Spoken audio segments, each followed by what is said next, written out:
박종찬을 살려내라! 와, 이 새끼들아!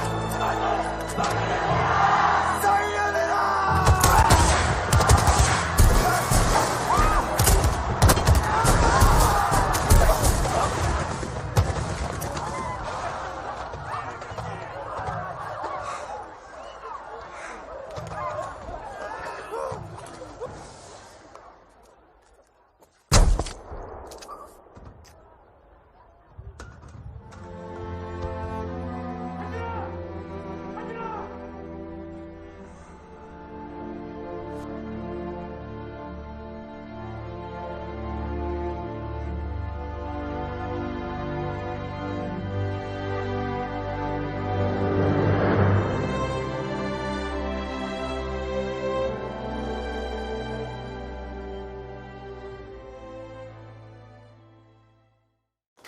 안녕하세요. 저 이한열 기념사업회에서 일하고 있는 이경란입니다.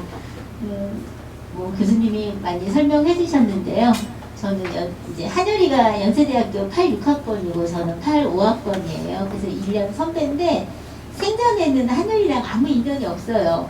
그런데 이제 한열이가 쓰러지고 나서 저희가 한 달 동안 한열이를 살려내라고 한 달 동안 그 시위를 했어요. 그러니까 한열이 쓰러지고 나서 제일 먼저 생각했던 거는 박종철. 뭐냐면 만약에 한열이가 이제 그때는 첫날부터 내사인 걸 알았는데 한열이가 숨을 거두면 경찰들이 와서 한열이 시신을 탈취해가고 화장해버리겠구나. 그때는 그랬으니까요.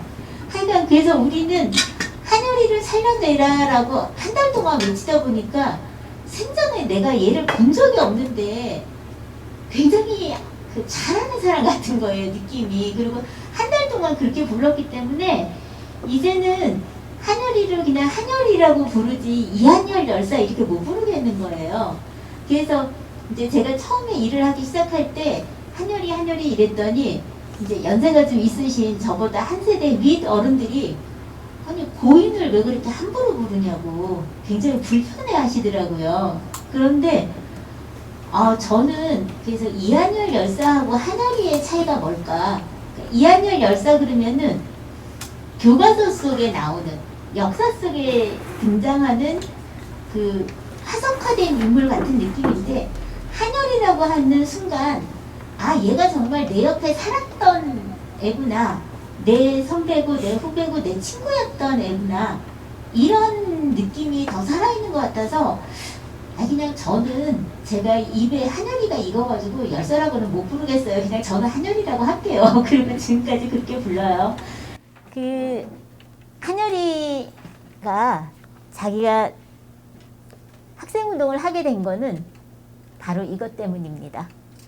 그 영화에서도 보이지만 한열이가 제일 마지막으로 쓴 글이 있어요. 그게 87년 5월 18일 날 쓴 일기예요.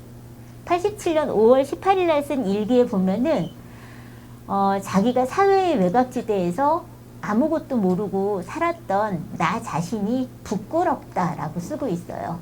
그러니까 자기가 광주 출신임에도 불구하고 광자항쟁에 대해서 잘 몰랐던 것에 대해서 굉장히 부끄러워했어요. 그리고 그 뒤에 뭐라고 썼냐면은 나를 희생제물로 삼아서라도 소외된 사람들이 소외받지 않도록 하는 그런 세상을 만들고 싶다. 이렇게 썼어요. 그리고 제일 마지막에 체류가스 가득한 저 하늘로 날아오르고 싶다.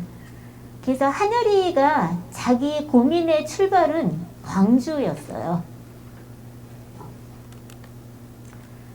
87년 1월 14일 날 박종철 열사가 돌아가신 다음에 한여리가 시를 쓴 게 있어요. 그대 왜 가는가? 어디 가는가? 은빛 팔찌 끼고 어디로 가는가? 그게 이제 한여리 지금 망월동에 가시면 한여리 묘비 뒤에 새겨져 있는데 마치 지금 읽어보면은 박종철 열사가 아니라 자기 자신에 대해서 한 말 같아요. 자, 아까 나온 대로 4.13 호언이죠. 그러니까 당시의 헌법에 의하면은 대통령을 간선으로 뽑게 되어 있는데, 그래 가지고서는 국민의 뜻이 제대로 반영이 될 수 없으니까 직선제로 개헌하자라고 주장을 했는데, 개헌 못한다고 전두환이 얘기하는 장면이죠. 자, 1987년 6월 9일 날 연세대학교에서는 무슨 일이 있었냐면요. 5월 달에 광주 학살 그 진상규명 책임자 처벌 이런 걸 가지고 단식을 했어요, 학생들이. 단식을 한 애들을 경찰이 들어와가지고 다 잡아가요. 그래서 학생들이 뭐 한 500, 1000 이렇게 모이다가 단식하던 애들을 잡아갔다고 해가지고 한 7,000명 정도가 모여요. 연세대학교 학생들이. 그리고 그 가까이 있는 연희 파출소 이런데 화염병으로 다 깨부수고 이러고 나서 이제 서대문에서 그 잡혀갔던 학생들을 풀어줘요. 그래서 그 6월 9일 날 구출하고 한영 및 60대회 그 출정을 위한 연세인 결의대회라는 걸 하게 돼요. 여기 그 노태우 전두환 캐리커처죠. 이거를 그린 동아리가 만화사랑이란 동아리인데요. 한여리가 속해 있었던 동아리예요. 그래서 그 동아리에서 이렇게 전두환, 노태우 캐리커처 같은 걸 그려가지고 지금 요 앞에 계신 분 아까 보셨던 연세대학교 당시 총학생회장 우상호이고요. 요 까까머리 요 분 보이세요? 요 분이 우현 씨예요. 광주 출신이신 분이죠, 이분도. 그래서 그날 결의대회가 끝나고 요 그 전두환, 노태우 이 두 사람이 이렇게 됩니다. 여기는 화형식을 했어요. 그러니까 지금 보면 굉장히 과격한데 저 때는 화형식 참 많이 했어요. 화형을 너무 많이 욕을 해서 이것들이 오래오래 사나 욕을 좀 그만해야 되나 그런 생각도 좀 들긴 합니다. 예, 그래서 이제 다 같이 스크럼을 짜고 교문 앞으로 나갔어요. 그런데 한여리 보이세요?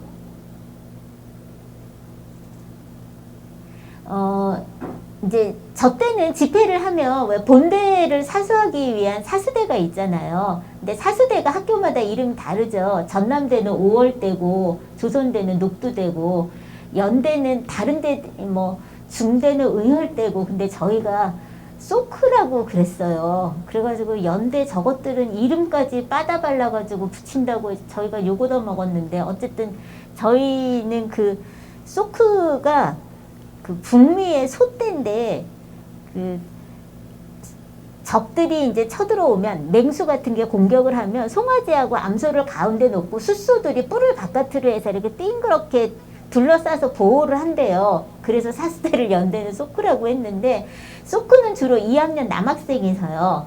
근데 한여리가 이제 86학번이고 87년도니까 2학년 남학생이잖아요. 이제 이 소크를 조직하고 하는 역할을 누가 하냐 하면 총학생회 사회부장이 하는데 저해 총학생회 사회부장이 아까 보셨던 우현 씨가 연세대학교 총학생회 사회부장이었어요. 그래서 사회부장이 하는 일이 주로 이제 화염병 만들고 그 다음에 소크를 조직하고 그 다음에 가드투쟁 나갔을 때 누가 동을 들 건지 테러가 어딘지 이런 걸 결정하는 게 사회부장인데 그날 한여리는 몸이 좀 아팠어요. 그래서 학교를 못 올 상황이었는데 그 전에까지는 둘째 누나랑 살다가 둘째 누나가 4월에 결혼을 해서 셋째 누나랑 살게 됐는데 둘째 누나가 자기 살림을 정리하다가 한여리 여름 물품 이런 거 있는 걸 보고 그 둘째 매형이 여름 물품을 갖다 주러 집에 왔어요. 한여리가 아파서 학교를 안 가고 있는데 그래서 매형이 온 걸 보더니 매형이 차를 가지고 오셨으니까 제가 아파서 그런데 학교까지 좀 데려다 주시라고. 그래가지고 매형 차를 타고 아픈 몸을 이끌고 학교를 왔어요. 그래서 그날 이렇게 소크를 섰어요. 좀 더 선명하게 보여드릴게요. 자, 이제 그날 원래는 저희가 비폭력 시위를 한다고 해서 처음에는 그 돌하고 화염병을 안 가지고 나갔어요. 그랬는데 경찰이 이렇게 체류탄을 쐈지요. 한여리가 자기 자리를 지키고 있어요. 소크 자리를. 자, 이것도 이제 그 제일 앞에 있던 플랜카드는 일단 들어갔어요. 들어갔고 소크들이 자리를 지키고 있는 모습이에요. 한여리가 쓰러진 자리는 한 이쯤 돼요. 그러니까 끝까지 자기 자리를 지킨 거죠. 한여리가. 자, 이제 아까 경찰이 이제 체류탄을 쏘니까 학생들도 방어를 하느라고 화염병도 등장했고 돌도 등장했어요. 그리고 차들이 막 지나가는데 그냥 물불 안 가리고 그때는 이렇게 뛰어나왔죠. 학생들이. 자, 그래서 차를 이제 이 연대 앞에서 시위를 하게 되면 이쪽에서 막아서 여기 버스 보이죠? 여기 굴다리가 하나 있어요. 이쪽으로 이렇게 지나가라고 안내를 해요, 경찰들이. 그리고 그 당시에 이제 이렇게 전경들이 학생들이 돌 던지고 화염병 던지는 걸 막기 위해서 이렇게 그물망을 그 앞에 세웠어요. 이거를 나중에 저희가 어떻게 하냐면요. 갈퀴를 가지고 저거를 넘어뜨려요. 그물망을. 갈퀴로 이렇게 넘어뜨린 다음에 했는데 어찌됐든 화염병이 하나가 가서 이렇게 불이 났네요. 자, 그 경찰들이 체류탄을 쏘기 시작하면은 뭐 여기 이제 체류탄 이런 것들이 굴러다니죠. 한여리가 체류탄에 맞아서 처음 쓰러진 곳은 여기 교문 앞이고요. 지금 이 한여리를 부축하는 이 친구도 광주 출신이에요. 이종창 씨인데요. 이분이 이제 한여리가 이제 체류탄이 막 떨어져서 보통은 싸움의 형태가 그래요. 학생들이 스크럼을 짜고 교문 앞으로 나가면 전경들이 제일 먼저 체류탄을 쏴요. 근데 체류탄은 이게 그 시위 해산의 목적이지 살상 목적이 아니잖아요. 그래서 체류탄은 45도 이상 각도로 하늘을 향해서 쏘게 돼 있어요. 그리고 45도 이하로 쏘면은 발사가 안 되게 돼 있어요. 그런데 그래서 이제 보통은 그 전경이 체류탄을 쏘면 학생들이 그 뒤돌아서서 체류탄이 포물선을 그리면서 천천히 내려오기 때문에 그걸 보면서 이렇게 피할 수가 있어요. 그리고 학생이 어느 정도 피해서 안으로 들어가면 그 다음에는 백골단, 그 하얀색 헬멧을 쓰고 위아래로 청카바와 청바지를 입은 체포조, 대개는 무술 경관들이죠. 이 사람들이 이제 학생들을 잡으러 오는 게 일반적인 시위 양태인데 그날은 전경이 처음부터 직격탄을 많이 쐈어요. 그러니까 하늘을 향해서 쏘는 게 아니라 사람을 향해서. 그런데 직격탄을 이게 원래 발사가 안 돼야 되는데 직격으로 쏴서 발사가 됐다는 거는 총신을 어느 정도 개조를 했을 거라고 의심할 수 있는 부분이에요. 그리고 그랬을 뿐 아니라 백골단이 바로 쫓아 들어왔어요. 그러니까 뒤를 보면서 도망을 가는 게 아니라 교문 안으로 전력 질주를 해야 되는 상황이 된 거예요. 자, 한여리가 쓰러진 곳은 교문 앞 지점이고요. 그 다음에 종창이가 뛰어가다가 느낌이 이상해서 뒤돌아봤대요. 뒤돌아봤더니 한여리가 교문 쪽에서 기어오다가 쓰러지다가 기어오다가 쓰러지다가 기어오다가 쓰러지다가 하더래요. 근데 그때 종창이 머릿속에 떠오른 거는 만약에 저 친구를 내가 지금 가서 데려오지 않으면 경찰이 끌고 갈 거고 경찰이 끌고 가면 생사를 알 수 없게 된다. 그래서 이제 가서 이 종창이 사진을 계속 보면은 종창이는 한 번도 한여리를 보거나 학교 안을 보지 않아요. 계속해서 전경을 보고 있어요. 전경이 언제 쫓아 들어와서 한여리를 끌고 갈지 모른다고 생각했기 때문에. 여기 보시면 요거 보이시죠? 요게 체류탄 그 총신의 제일 끝이에요. 체류탄이 깡통처럼 생겼거든요. 그러니까 요 끝에다가 요 노란 요게 체류탄인데, 체류탄을 넣고 이쪽에서 방아쇠를 당기면 이게 하늘로 가면서 그 터지는 거거든요. 이렇게 가까운 곳에 있었어요. 이렇게 가까운 곳에서 직격으로 쏜 거예요. 사람을 향해서. 자, 종창이가 한여리를 부축하는 모습이고요. 이게 이제 그 한여리 피격 사진으로 가장 유명한 사진이죠. 이 사진을 찍으신 분은 로이터 통신의 정태원이라는 분이신데요. 이분이 당시에 이 사진을 찍자마자 그 외신에 보냈어요. 근데 이분 보면은 대단하신 게 방독면을 쓰고 계세요. 그리고 당시에 대부분의 사람들이 연세대 교문 위에 기찻길이 있거든요. 그러니까 기찻길 위에서 편하게 사진을 찍는데 이분은 방독면을 쓰고 학생 속에 있었어요. 그랬기 때문에 이런 장면을 찍을 수 있었던 거예요.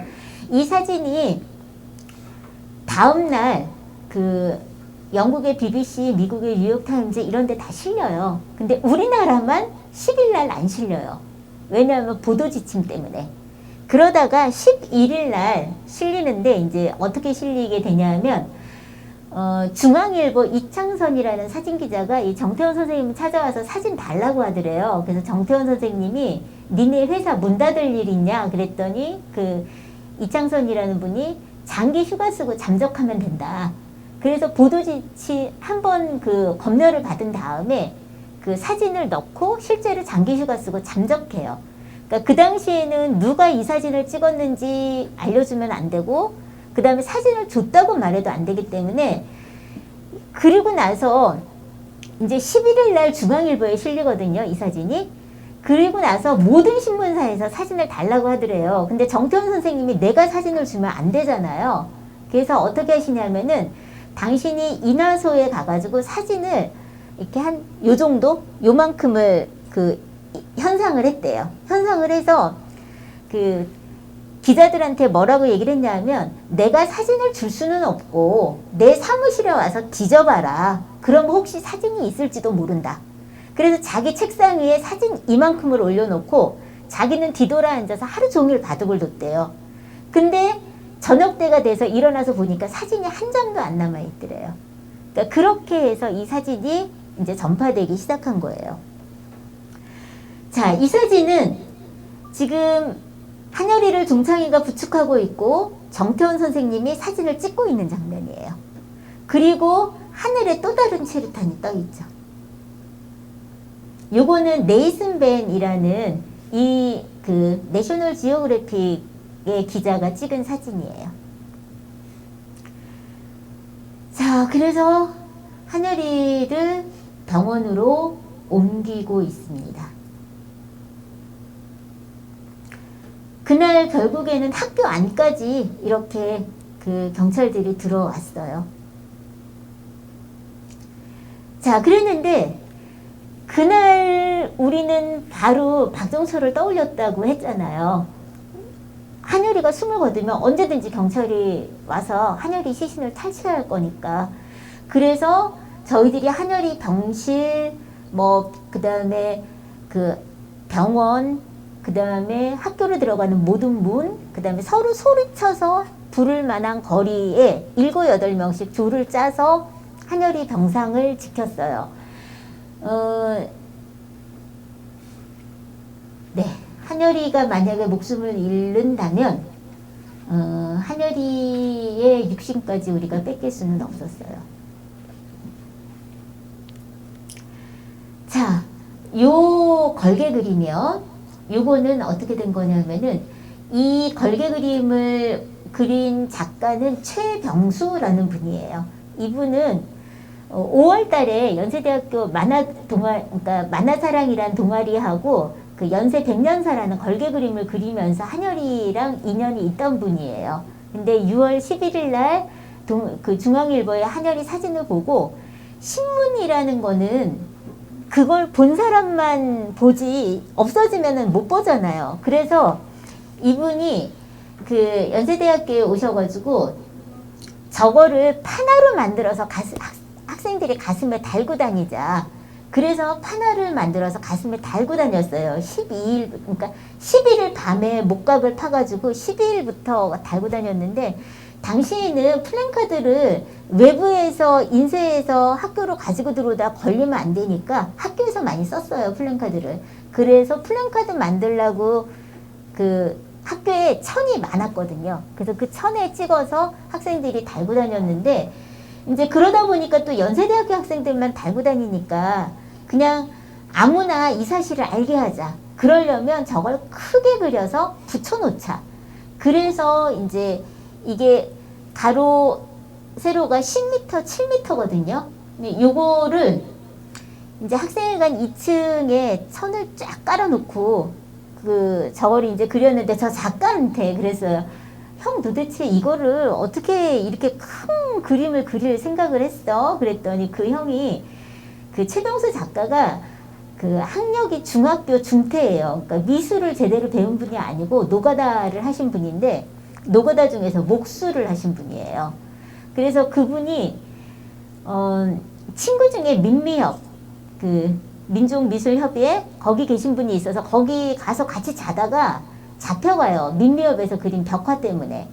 잡혀가서 경찰이 이제 조서를 쓰면서 직업 부분에서 직업이 뭐냐, 그러니까 이 최병수 작가가 목수다 그랬더니 경찰이 벽화 때문에 잡혀왔는데 목수라 그러면 말이 안 되니까 너 그냥 화가해라. 그래가지고 조서에다가 화가라고 썼대요. 그래서 이제 최병수 작가가 나는 공권력이 인정하는 화가라고. 그래서 이제 이 최병수 작가가 이제 도대체 어떻게 이렇게 큰 그림을 그릴 생각을 했냐 물어봤더니 그 작가가 내가 목수제녀 눈금은 좀 그릴 줄 알거든 그러더라고요. 그러니까 그 작게 만들었던 가슴 하나에 이렇게 줄을 긋고 그 다음에 똑같은 비율로 해가지고 이 그림을 그리신 거예요. 그래서 이제 아크릴 물감 가지고 이제 혼자 그린 건 아니죠. 그 최병수 작가가 밑그림을 그리고 학생들이 다 같이 달려들어서 완성한 작품입니다. 뭐 한열이 쓰러지고 난 다음에는 사실 우리가 눈에 뵈는 게 없었기 때문에 뭐 가끔 하던 화형식을 거의 매일 했지요. 이거는 연세대학교 그 총회 장면인데요. 한열이가 쓰러지고 나서 이게 연세대학교 노천극장이거든요. 여기서 뭐를 결의하냐면요. 기말고사 거부를 결의해요. 그리고 기말고사 거부를 학교에서 교수님들이 받아들여 주세요. 그래서 중간고사 성적으로 87년 1학기 성적을 내겠다. 자, 학생들만 한 게 아니죠. 그 한열이가 쓰러지고 나서 이제 이런 시민사회에서 같이 한열이를 살려내라, 치르탄 살인정권, 군부독재 타도하자, 이런 그 시위를 같이 해주세요. 그리고 이분들은 민가협 어머님들이세요. 자, 이게 저희가 가슴에 달고 다니던 가슴 하나입니다. 요거는 그 나중에는 물감칠을 안 했고요. 처음에 한 10개 정도 찍어내고 나서 어떤 색깔이 좀 어울릴까 싶어서 뭐 이 색깔 저 색깔 칠해봤던 에디션 넘버 10 이내의 작품입니다. 요거는 아까 보셨던 그 걸개 그림을 거는 장면. 그러니까 이제 그때 청계천 같은 데 가서 요 광목 이렇게 이거 다 박아야 되잖아요. 하면은 아세요. 이렇게 박아주세요 하면은 어디에 쓸지 다 아세요. 아시는데 그냥 서로 알지만 물어보지 않고 뭐 해주시는 거죠. 작업을. 자, 연세대학교에만 일이 있었던 게 아니라 연세대학교 바깥에서도 이제 한열이가 쓰러지고 나서 많은 사람들이 모였죠. 그래서 6월 10일 날 명동성당 근처에 있던 학생들이 여기 안으로 피신을 하는데 경찰이 모든 학생을 다 잡아가겠다고 하니까 학생들이 나가지를 않고 원래 계획이 없었던 농성을 하게 돼요. 이제 농성을 하게 되니까 11일부터 모든 학교에서 그 하고 구출투쟁이라는 이름으로 명동성당 근처로 가서 시위를 하게 돼요. 그러니까 이제 경찰 측에서 이 학생들을 두는 게 오히려 시위를 촉발시키기 때문에 학생을 해산하려고 그 김수환 추기경님한테 성당에 들어가도 되겠냐고 문의를 하죠. 그랬더니 추기경님이 뭐라고 하셨냐면 경찰이 들어오면 제일 먼저 나를 보게 될 것이고 나를 쓰러뜨리고야 신부님들을 볼 것이고 신부님들을 쓰러뜨리고야 수녀님들을 볼 수 있을 것이다. 학생들은 그 다음에나 볼 수 있을 것이다. 이 뭐 들어오려면 들어와라. 그런데 이렇게 될 거다. 이거 뭐 들어오지 말란 말씀이시죠. 경찰이 못 들어가요. 그래서 경찰이 모든 학생들의 안전 귀가를 보장하겠다는 얘기를 하고 15일 날 학생들이 다 집으로 무사히 돌아갈 수 있게 됩니다. 요거는 6월 18일 날 있었던 체류탄 추방대회. 당시에 그 삼영화학이라는 곳에서 체류탄을 만들었고 그 회사 사장이 한영자였어요. 그래서 그 민가요 어머님들이 삼영화학 앞에 가서 체류탄 추방대회 하시는 장면이고요. 요거는 6월 26일 부산인데요. 그 6월 26일 국민대행진 장면입니다. 그래서 한 달 동안 전국에서 호원철폐 독재타도 한여리를 살려내라 체류탄을 쏘지마 이런 시위가 이어지게 되지요. 결국 이거를 못 버티고 6월 29일 날 이제 노태우가 직선제 개헌을 받아들이겠다. 사실은 항복 선언을 한 거죠, 국민들한테. 예. 그리고 자, 그래서 6월 29일 날 그 6.29 선언을 듣고서 저는 이겼다고 생각했어요. 이겼다. 그래서 한여리 병상을 그 어느 과가 지켰냐면 신현주 씨가 연세대학교 체육교육과거든요. 그러니까 이제 체교과가 유단자가 많잖아요. 무술 유단자가 많아서 체교과 학생들이 한여리 병실을 지켜요. 그리고 체교과하고 같은 단과대가 제가 속한 교육학과예요. 그래서 그런데 교육학과는 좀 이렇게 애들이 순하고 이런 애들이 많아요. 좀 체격도 좀 아담하고. 그런데 저희가 단지 체교과 같은 단과대라는 이유만으로 저희가 한여리 병실을 지켰거든요. 교육학과도 같이. 이경란 원장님이 교육학과요? 예, 제가 교육학과입니다. 그래서 한여리 병실을 지켰는데 저희가 만약에 한여리가 숨을 거두면 경찰이 한여리 시신을 탈취할 거라고 생각했잖아요. 그 증거예요. 한여리가 7월 5일 새벽 2시 5분에 숨을 거둬요. 그런데 한여리가 숨을 거두자마자 경찰들이 이걸 들고 한여리 시신을 가져가겠다고 와요. 여기 보시면요. 압수할 물건 이한열의 사체 19 이걸 들고 한여리 시신을 자기들이 가져가겠다고 와요. 7월 5일은 그러니까 이제 6월 29일이 지나고 나선 저희가 좀 이겼다고 느슨해졌다 그랬잖아요. 그래서 한여리 병상을 지키는 사람도 좀 숫자가 적었고요. 그래서 총학생회에서 한여리가 숨을 거두자마자 학교 앞에 여러 술집, 그 다음에 기숙사 이런 데 다 전화를 해요. 그래서 학교 앞에 술집에 전화해서 학생 아무나 바꿔달라고. 그 다음에 학생이 받으면 한여리가 지금 굉장히 위독한데 경찰이 학교를 봉쇄할 것 같다. 빨리 주변에 소주병을 모두 주워들고 학교로 들어와라. 그래서 이제 우리과 친구들도 마시던 소주를 다 마저 마시고 그 다음에 길가에 있는 소주병을 다 들고 이제 학교로 들어왔죠. 그래서 이제 우리 과가 그 한여리 병실을 지키는 과였기 때문에 병실로 갔어요. 병실로 갔고 이제 강목은 늘 있었던 거니까 강목 들고 한여리 침상을 이렇게 한쪽 손에는 강목, 한쪽 손에는 한여리 침상을 잡고 이제 그 중환자실에서 영안실로 엘리베이터를 통해서 내려갔어요. 그런데 일단은 경찰이 이제 한여리 병상이 있었던 중환자실 앞에 왔을 때는 이제 인턴 레지던트 이런 사람들까지 같이 이렇게 그 어깨가 아니라 옆으로 이렇게 팔짱을 끼고 경찰들을 막아냈고요. 그 다음에 이제 영안실로는 정경들이 걔네들 발 맞춰서 오는 거 있죠. 착착 소리 내면서. 그래서 그때 어떻게 하냐면은 우상호 총학생회장이 그 신너병을 이렇게 플라스틱 병 요만한 거, 그 뚜껑 열고 한 손에 이렇게 라이터 들고 니네가 한 발짝만 더 들어오면 내 여기서 이거 내 몸에 뿌리고 분신한다.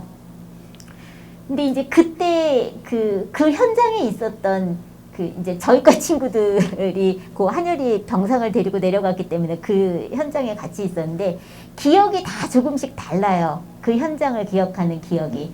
그러니까 이제 어떤 친구는 그때 생각하면 지금도 바로 눈앞에서 신너병이 열린 것처럼 신내 냄새가 아주 강하게 난다. 이런 친구도 있고요. 또 어떤 친구는 야, 그 만약에 불 붙이면 내 몸으로 가서 덮어야 될 텐데 지는 총학생회장이니까 그렇지만 같이 불 붙는 나는 뭐냐 뭐 이 생각했다는 친구도 있고요. 그 다음에 또 한 친구는 내가 만약에 좀 선배면 그리고 내가 좀 힘이 세면 상호 형이 저렇게 못하게 가서 막을 텐데 어떡하지? 큰일 났네? 이 생각을 했다는 친구도 있고요. 하여간 어쨌든 그렇게 해서 경찰이 더 이상 들어오지는 못했어요. 근데 여기 보시면 판사의 글씨, 박삼봉 글씨하고 야간 집행도 가함하고 글씨가 같지요. 그 다음에 검사 유성수는 글씨가 달라요. 그러니까 한여리가 새벽 2시 5분에 숨을 거뒀고 그 새벽에 얘네가 왔거든요. 그 새벽에 검사가 이거 작성해서 판사에서 가서 도장 찍어서는 아니었을 것 같고요. 추측컨대 사전에 써놨을 것 같아요. 야간 집행도 가함이라고. 자, 아까 이 자리에 한여리를 살려내라. 저희의 염원을 담은 걸개 그림이 있었는데 한여리를 살려내라 걸개 그림이 이 맞은편에 있는 도서관으로 옮겨가고요. 한여리에게 조의를 표하는 만장이 걸렸어요. 근데 이게 굉장히 낮게까지 걸렸어요. 그래서 제가 키가 작음에도 불구하고 저 아래를 지나갈 때 이게 거의 제 머리에 닿을 정도여서 저기를 이렇게 통과하는 게 너무너무 슬펐어요.